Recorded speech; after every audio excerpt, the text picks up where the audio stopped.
has been a bit of a warm-up.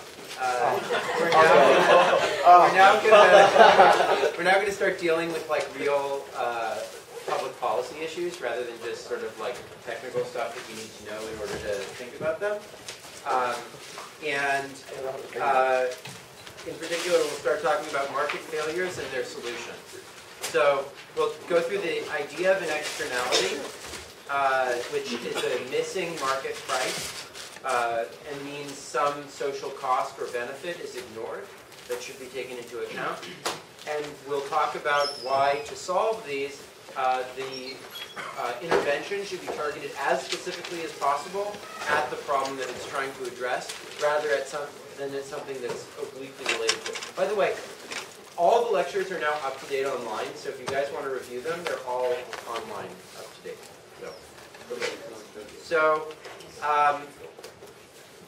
We'll then talk about some surprising externalities and some surprising things that are not externalities, which will help you develop a sense for what is and is not really an externality.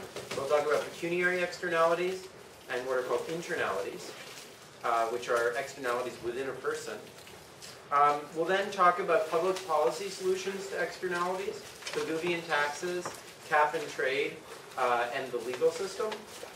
And we'll then talk about trade-offs between these different types of approaches.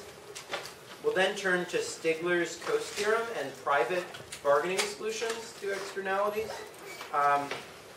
The idea that when property rights are well defined, parties may be able to bargain to efficiency. And we'll talk about some cases where that's the case. But then I'll try to highlight the fact that actually that's a pretty flawed way of thinking about things, and that actually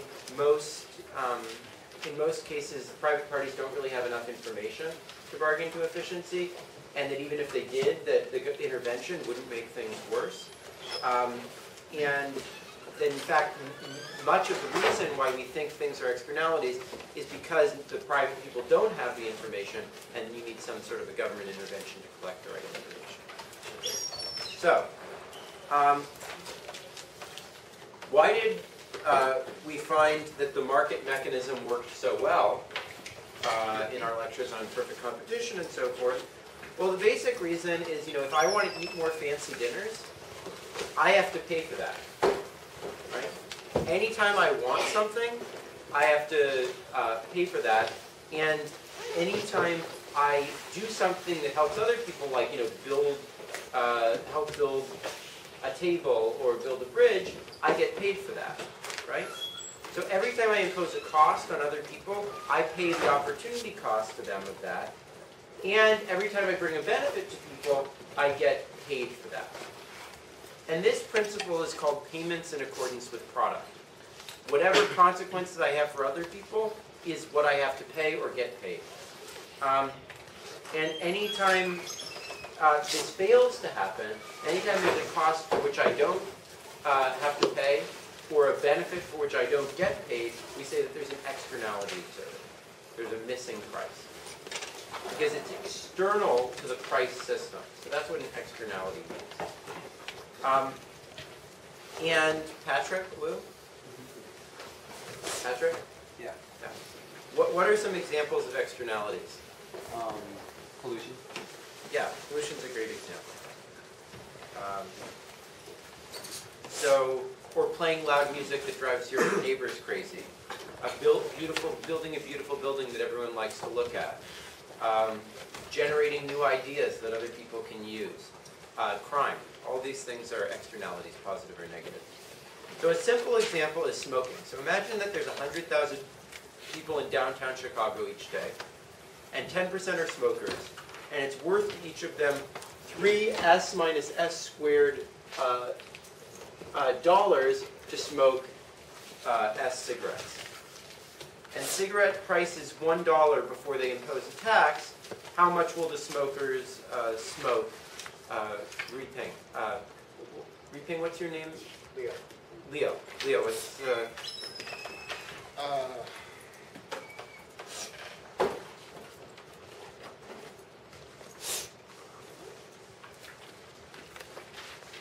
you can come up and do it on the board if you prefer. Come on. Everyone wanted to use the chalkboard. You're going to have to use the chalkboard too, not just me.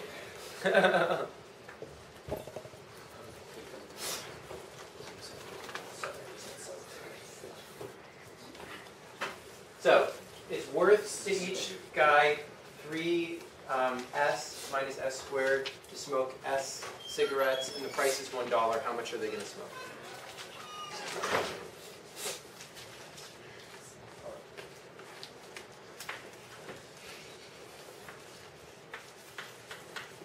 Yeah.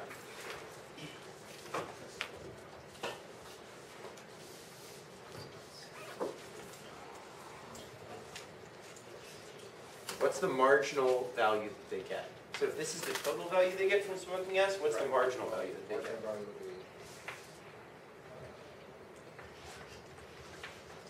Exactly. And then if the price is $1, how much are they going to smoke?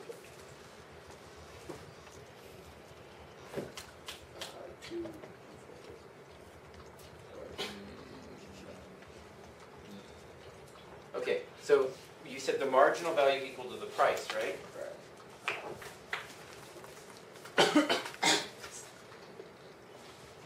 So what are they going to smoke?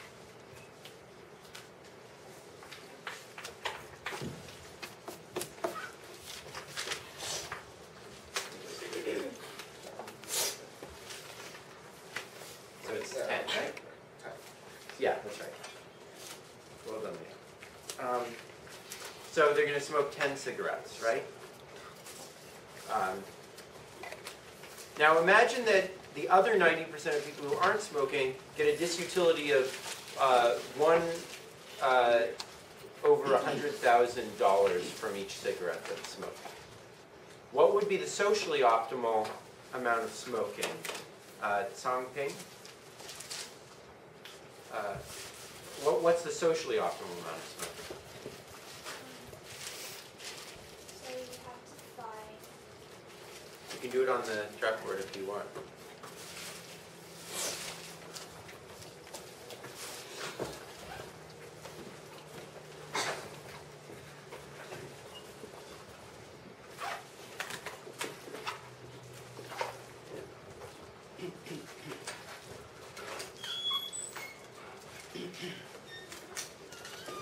So there's 90,000 people, each who get a disutility of 1 over 100,000 from every cigarette that's smoked. So with this utility be 90%.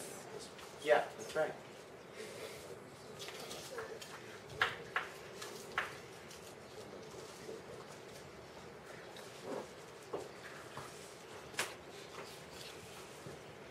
And right, that should be subtracted from the value that the person gets privately, right? Because he's not taking into account that, and he should be taking into account that. So it's 3S minus S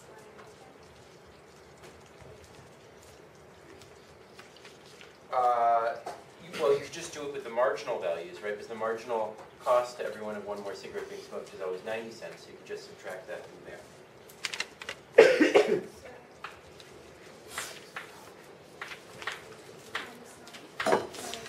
Yeah.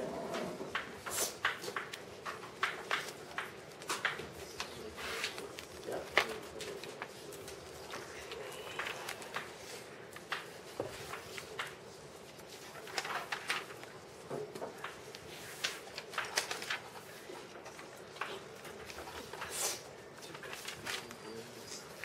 Minus 1 minus 0.9, right?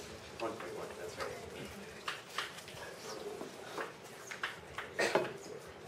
Exactly right. Well done. So everyone should be smoking 5.5 cigarettes rather than 10. So the problem is smokers don't have to pay for the harm that they cause by smoking. And today we're going to talk about various different ways we can make them pay for that and achieve efficiency as a result. Okay. So to just put this graphically, actually Amanda, why don't you come and put this, try to draw a graph of this situation. It can be either this specific example or sort of more broadly just.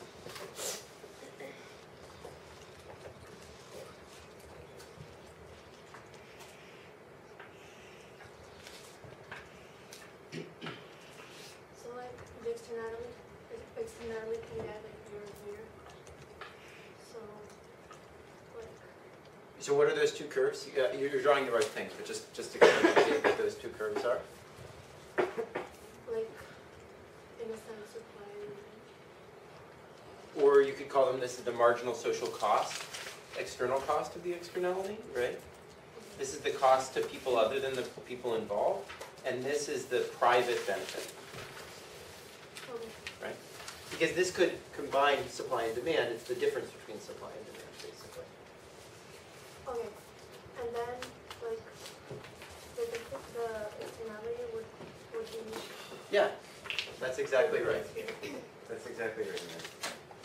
Yeah. So the externality, like the optimal level of the tax, would be wherever those curves intersect with each other. Okay. So more generally, there could be lots of different people, and different people could be harmed different amount by the smoking. So it's not necessarily that everyone's exactly the same. What we need to take into account is the total external harms that are caused. And we have to add that up over all the harm that is done, and this is Goose Principle of payments in accordance with product. So everyone should pay the average externality caused by their actions. And this is not just economics, this is common sense, right? Our common sense notions of fairness and justice say that if I do something that hurts other people, I should have to pay for that, right? And that's exactly what markets do, right? As we explained, markets make you pay if you want, something. If you want to attend the University of Chicago, which makes me get up here in front of you and drive you crazy, then you should have to pay for the privilege of doing that, right? And if externality policy tries to do this, tries to fix this problem, that you're not paying in cases where markets are missing. And this is basically the only way to ensure that you have the right incentives. Now, solutions to the externality problem, the Goose Principle says, should be focused as narrowly as possible on the problem that they're trying to address. So, rather than just giving a subsidy for something that may be related to how much pollution people create, you should give a tax directly on the pollution that causes the harm itself. So a big contrast to this is a lot of the interventions that were taken during the financial crisis. So during the financial crisis, the government wanted banks to lend more. And so what they did is they thought, banks weren't lending because because they didn't have enough money, so let's give some money, let's bail out the banks, and that'll get them lending again, right? An alternative approach would have been to subsidize them lending to people, right?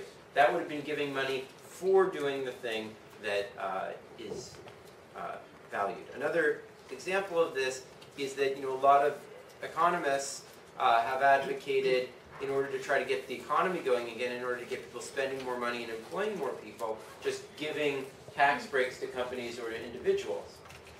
But not tax breaks for hiring or tax breaks for spending money, just tax breaks overall in the hope that if they have more money, they'll spend more. This is a bit crazy as a way to get people to spend more money. If you want to get people to spend more money, give them money for spending money. Don't give them money and hope that they spend it, right? Something that makes a lot more sense is to have a cyclically adjusted sales tax, where during the bad times, suddenly the whole country is on sale, and everything is selling for 40% less, and then during good times, everything is selling for more. Okay. Now, imagine that I discover a giant stash of gold, and this causes the world gold prices to fall, and that makes everyone who currently owns gold worse off. Hee-sun Kim? No, not here. Does anyone